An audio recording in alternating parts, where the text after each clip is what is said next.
سلامونه دوستانو، ګوډ ناخت، شپه مو بخیر. دوستانو، د شان آریان په غوښتنه باندې درې جملې جوړوم په الماني ژبه باندې. مهمې پوښتنې کړې دي.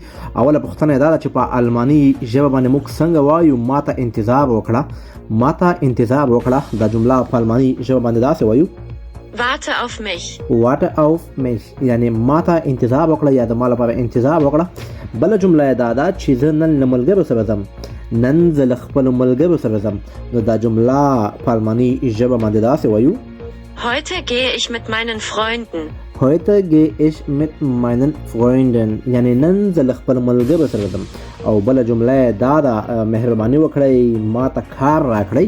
کله هم چې چاته تاسو ورځئ د کار باره کې، نو ورته وایئ مهرباني وکړئ ماته کار راکړئ. دا جمله په الماني ژبه باندې داسې وایو: Bitte gib mir Arbeit. Bitte gib mir Arbeit، مهرباني وکړئ ماته کار راکړئ. دوستانو، تاسو هم کولی شئ دغسې ښایسته پوښتنې وکړئ. تاسو به زه جواب درکړم انشاءالله.